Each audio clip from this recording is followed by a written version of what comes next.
Sir आजीनो एक पुस्तक आहे तमाशा विठाबाईंच्या आयुष्याचा. एकतर मुळात त्याच पुस्तकावर आपला आक्षेप आहे.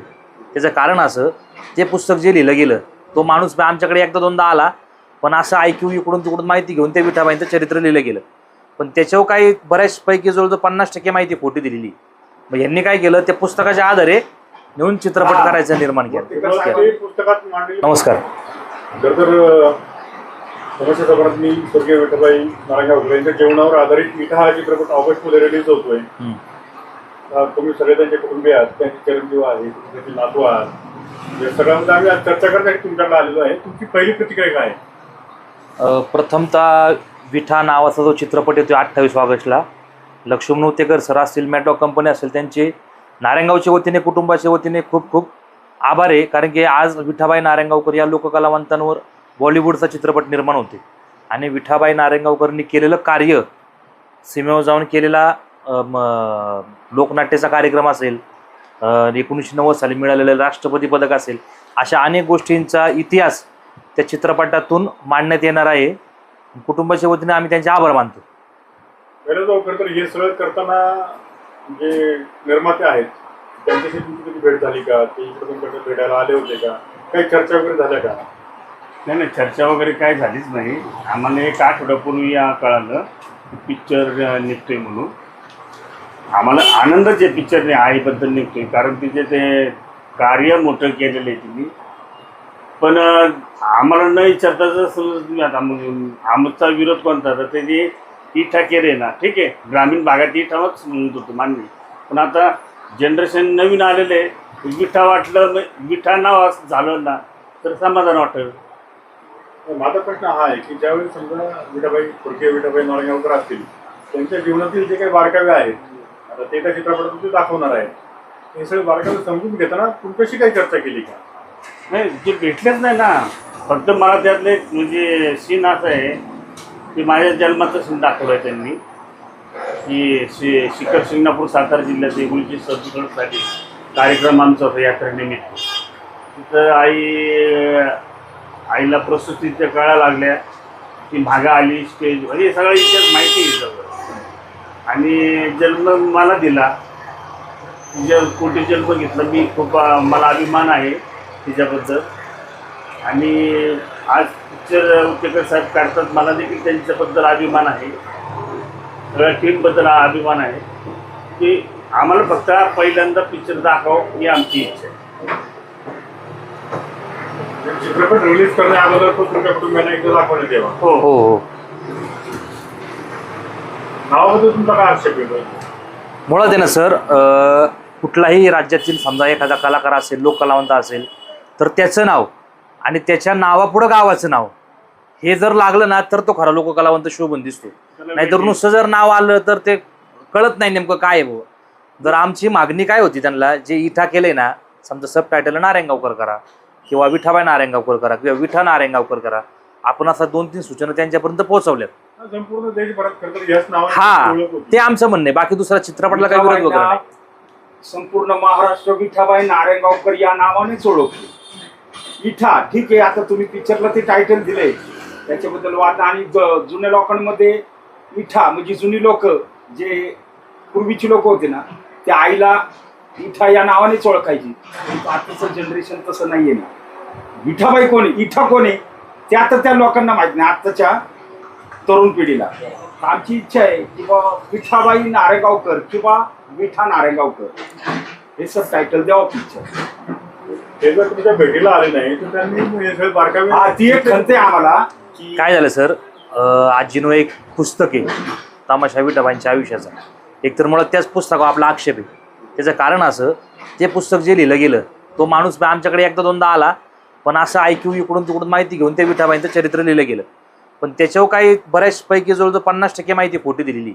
मग यांनी काय केलं, त्या पुस्तकाच्या आधारे नेऊन चित्रपट करायचं निर्माण केलं. पुस्तकात मांडलेली माहिती परिपूर्ण नाही असं तुमचं खोटी आहे. म्हणजे जे घडलं नाही ते घडवलंय त्यात. म्हणजे आमचं एक म्हणणं काय आहे, विठाबाई नारायणगावकरांचा जो खरा खुरा इतिहास आहे, जे कुटुंबाला माहिती आहे ते राहीत माणसाला माहीत नाही.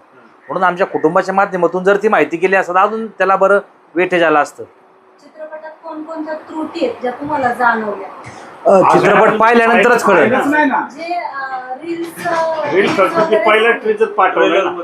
ते फक्त बाळकपणाचाच ट्रिजर आहे. आता सध्या आहे ना जो फॉरवर्ड झालाय ना बाळकपणाचाच ट्रिजर आहे. त्या वर्षी 1967 साली तमाशाला भाऊ बापू मांग नारायणगावकर हे नाव होतं. तर टीजरला काय दिले, भाऊ गावकर नाव. हा नेमकं गावकर कोणी? तुम्ही जर विठाबाईंवर चित्रपट करताय ना, मग ते नारायणगाव द्या ना पूर्ण नाव, अडचण अर्धवट काय? वाटतं ना ते. त्याच्यामुळे नेमकं काय होते, त्यांच्याशी आपली अजून चर्चा झालेली नाही.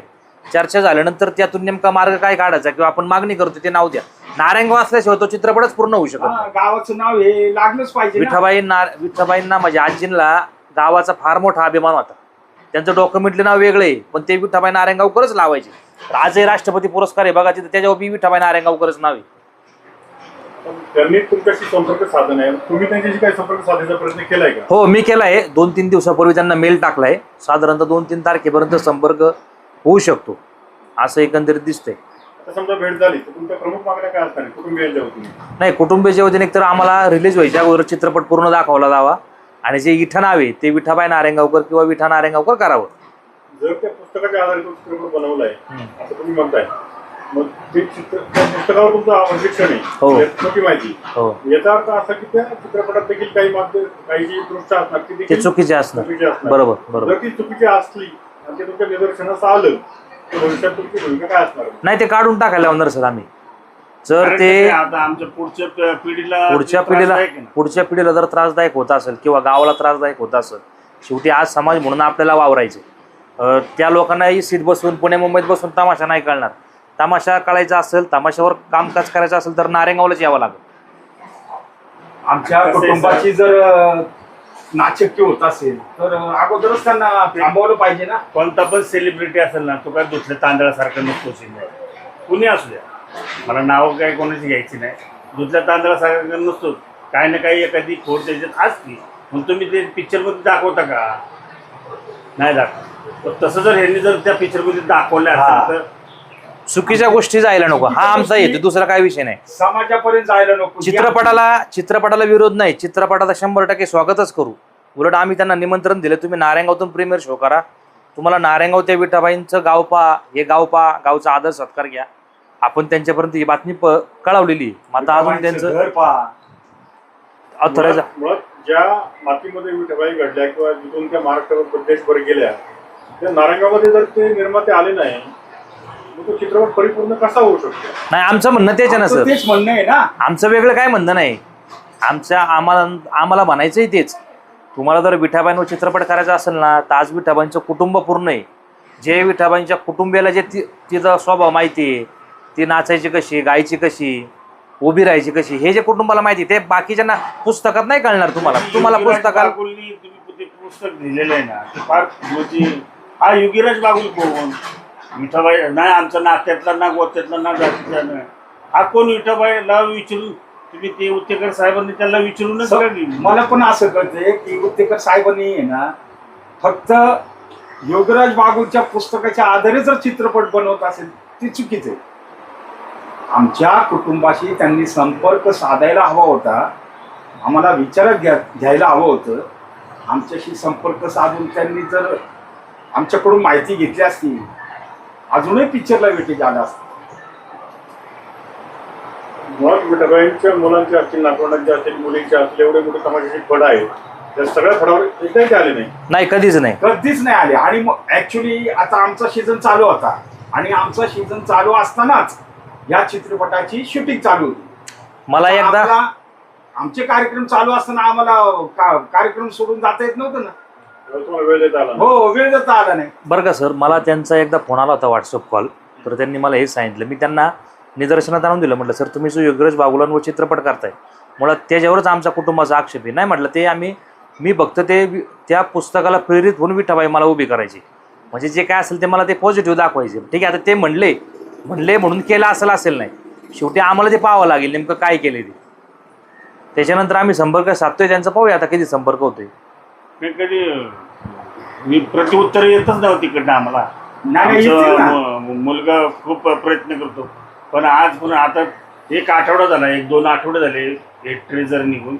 पण एखाद्या वेळेस तरी आता मी एवढंच आमच्या मुलाखती झाल्या, आम्ही एवढं त्यांच्याबद्दल एखादा तरी फोन यावा ना आम्हाला, तर तुमचे मुलं कधी आम्ही पाहिल्या, तुमची काय अडचणी, आम्हाला येत नाही तर आम्ही येतो, नाही तर तुम्ही या मुंबईला, असं काहीच नाही ना. मला सांगा सर, समजा त्यांनी संपर्क केला नाही भविष्यामध्ये, चित्रपट रिलीज करायचा घाट त्यांनी घातला, तुमची भूमिका काय असेल? नाही, 100% रिसर कारवाई करणार सर आपण. मी 2 तारखेपर्यंत अल्टिमेट देतोय आपण त्यांना, 2 ते 3 तारखेपर्यंत केला तर ठीक, नाही तर 100% आपण रिसर जे कायदेशीर असेल ते करणार. आम्हाला कायद्याच्या चौकटीत राहूनच काय असेल ते कारवाई व्हावी त्यांची. आपण बाकीचं काय आपलं म्हणणं नाही. न्यायालयात जाऊ घेणार तुम्ही? 100%. माझं उच्च न्यायालयाच्या हायकोर्टाच्या वकील साहेबांची चर्चा झाली, त्यांना आपण मी हे सकाळीच बोललो मी त्यांच्याशी. मी त्यांना ते सांगितलं 2 तारखेपर्यंत आपण वाट पाहू, नाही तर पुढचं बघू काय होते ते. शेवटी हे गाव म्हणून गावही पाठीशी राहील, तुमच्यासारखे मीडियावाले ते पाठीशी राहतील. याला आपण एक न्याय द्यायचा प्रयत्न करू. व्यक्तीला काय सांगायचं अजून? नाही काय नाही, तेच आता पाहूया कसं काय होते. चित्रपटाला जर चित्रपट खरंच चांगला असेल ना सर, 100% आपण डोक्यावर घेऊन नाचू त्याला. बरं, चित्रपटात जर आक्षेपार्ह काय असेल तर मग तो थांबवण्याशिवाय आपल्याला पर्याय नाही. आणि आमची धन्यवाद. इच्छा आहे की उत्तेकर साहेबांनी आमच्या कुटुंबाशी संपर्क साधावा आणि मॅडम कंपनी जे प्रोड्युसर आहेत त्यांनी सुद्धा संपर्क साधावा. माझं काय म्हणणं आहे सर, आत्तापर्यंत जेवढे लोकांना इतिहासावर जे पिक्चर निघाले त्यांच्या कुटुंबाला किंवा त्यांच्या वंशजांना तुम्ही तर भेटलेच असताल ना. उदाहरणार्थ अण्णाभाऊ साठेंवर पिक्चर निघाला, बाबासाहेबांवर पिक्चर निघाला, हे यांच्या वंशजांना तुम्ही भेटलेच असताल का नसतात? मग तसं आम्ही कोण विठाबाईचे एवढं आम्हाला विचारात घेऊन त्यांनी हे करायला हवं होतं, परंतु त्यांनी तसं केलं नाही. त्यांना आहे ना सर, आपण लय मटेरियल दिलं असतं जुन्या काळातलं आहे ना. जे समजा आजीचं त्या गेट कसं होतं तमाशाचं, तंबू कसा लागायचा, गाड्या कुठल्या कलरच्या होत्या, हे आपण बऱ्याच गोष्टी त्यांना सांगितल्या असत्या. पण त्यांनी संपर्कात न साधल्यामुळे ते सध्या सगळं मिस झालं त्या पिक्चरला. प्रत्येक मुलांनी प्रत्येक मुलीनी त्यांच्या आठवणी सांगितल्या असते ना, आई बरोबरच्या घडलेल्या. त्या काळात त्या लावण्या कशा होत्या, सवाल जबाब कसे चालायचे, वगनाट्य कसे चालवायची, ड्रेस कोड कशी होती, हे सगळं मिस झाले त्यात. आता शेवटी कसे चित्रपट म्हटले होते आर्टिफिशियल दाखवणार. आता चित्रपटात जा 9 महिने 9 दिवस मायनी घेतले, बाळातीन झाली. आता चित्रपटात मुलगी दाखवली तर त्याचं काय उपयोग आहे? मुलगाच दाखवला पाहिजे. काय प्रसंग होता कैलास भाऊंची तो? त्याला तरी काय माहिती. तुमचा जन्म झाला. माझा जन्म झाला. जन्म झाला. सांगा म्हणजे. ना आईच्या तोंडून मी ऐकलेलं आहे, ज्यावेळेस सिंगापूरची यात्रा चालू होती त्या टायमाला चैत्र महिन्यात, तेव्हा आई एप्रिल महिन्यात प्रेग्नेंट होती. ते तमाशा चालू असताना भरपूर पब्लिक आलं, 4-5 हजार पब्लिक होतं त्या काळात. आणि तमाशा चालू झाला, स्टेजवर तिने गडगवळण गाणी घेतली जुनू, आणि तिला पोटात काळा येऊ लागली. भरपूर नाचले अगोदर, नाचले पहिले आणि अगोदर. नाचता नाचताच काळा आल्यानंतर ती एक 10 मिनिटं करता बॅक स्टेज गेली. आणि 10 मिनिटाकरता बॅक स्टेज गेली तर तिची प्रसूती झाली. त्याच्यानंतर दादाचा जन्म झाला. पण प्रेक्षक ओरडायला लागलं, विठाबाई पाहिजे, विठाबाई पाहिजे. हे तिच्या कानावर गेलं, आईच्या कानावर गेलं. मग तिने सुद्धा अचांग बांधला की माझे प्रेक्षक नाराज व्हायला नको. मग ती नाळ टिचून, दगडाने नाळ टिचून जे काय पोटाला बांधतात ना, एका म्हाताऱ्या आजीकडे याला सोपवलं. आणि तिने पुन्हा मग कासोटा वगैरे फेटा बांधला, घाटा बांधला, नऊवारी साडी नेसली आणि पुन्हा त्याच जोशामध्ये स्टेजवर गेली. तसा हाय तोच जो परफॉर्मन्स अगोदर केलेला तसाच परफॉर्मन्स तिने पुन्हा एकदा केला. प्रेक्षकांच्या डोळ्यात पाणी आलं, फार घामघूम झाली होती ती. घामाघूम. जर तिचं नशीब मोठं आहे, तिथं जर जास्तच हे केलं असतं तिथे स्टेजवरच जेवण सुद्धा एक्सपायर झाले असते. नाही, पण ती कलेशी एक निष्ठ होती, कलेशी एक रूप होती. प्रेक्षकांना ते डोळ्यात पाणी आलं झालं, टाळ्या प्रेक्षक सुद्धा वाजवल्या. भारावून गेले आणि शेवटी प्रेक्षक प्रेक्षकांच्या डोळ्यात पाणी आलं की आता बस विठाबाई, हा. आमचे पैसे वसूल झाले. प्रेक्षकांना माहित होतं का हा प्रसंग? नाही, पहिलं पोट बघितलं ना, अख्ख्या प्रेक्षकांना माहितीच होतं ना विठाबाई पोटूशी आहे ना. 10 मिनिटापूर्वी लगेच बाळाला जन्म देऊन पोट लगेच सापड झालं ना. तुमचं नाव सुद्धा त्या देवाचे नाव. हो. हा, त्या हा, कैलास. नावाने कैलास नाव. लोकांचा समज झाला, तिथं मुलगी दाखवली, मुलगीच सांगते तिथं. नाही काय होतं सर, मीडियामध्ये ना चुकीच्या काय बातम्या पसरवल्या गेल्या आणि तेच फॉरवर्ड झालं. म्हणून आमचं म्हणणं काय आहे, जो खरा खुरा इतिहास आहे ना तो लोकांपर्यंत कळला पाहिजे पोहोचला पाहिजे. समाजाला. बाकी दुसरा काही येतो नाही आमचं त्यात. चित्रपट जर चांगला असेल तर येणाऱ्या काळात तमाशालाही चांगले दिवस येतील, लावणीला चांगले दिवस येतील. विठाबाई नारायणगावकरचं जे योगदान आहे त्या काळात तमाशाला लावणीला ते आतापर्यंत लोकांना कळन.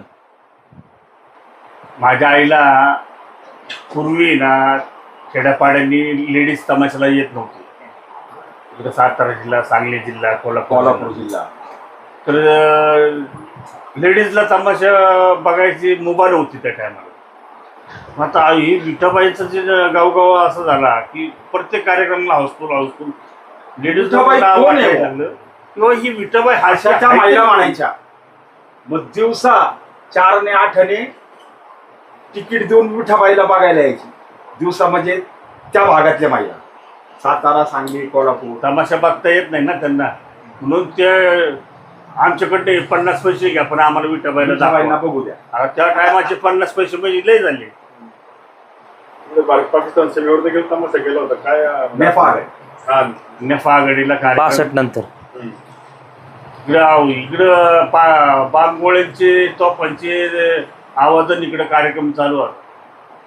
ते यशवंतराव चव्हाण साहेब संरक्षण मंत्री होते आणि 62 भारत चीन युद्धानंतरचा थोडंसं सैनिकांचं मनोबल खचायला लागलं. त्याच्यामुळे त्यांनी हा पर्याय काढला बा लोकांचं म्हणजे त्या सैनिकांच्या मनोरंजनासाठी आपल्या महाराष्ट्राची लोककला तिथं सादर झाली पाहिजे. म्हणजे प्रत्येक डिपार्टमेंटमध्ये ती कला सादर झाली. म्हणजे मराठा बटालियनमध्ये मराठा तमाशा, हिंदी बटालियनमध्ये हिंदी तमाशा, गुजराती बटालियनमध्ये गुजराती तमाशा, असे प्रत्येकाला 1-1 तास असे कार्यक्रम 15 ते 20 दिवस त्या परिसरात कार्यक्रम केले हा, आधी 20 दिवस. त्या काळात. बर्फ म्हणजे पडतोय, प्रचंड थंडीमध्ये बर्फामध्ये बर्फ पडतोय वर्णनाचा कार्यक्रम. देश सेवेसाठी फार महत्त्वाचं पाऊल त्यांनी त्या टायमाला उचललं. नाही तर कोण आज सुद्धा आपण लेह लडाखला जाऊ शकत नाही. त्या काळात ते गेलेले. चालेल, धन्यवाद. धन्यवाद.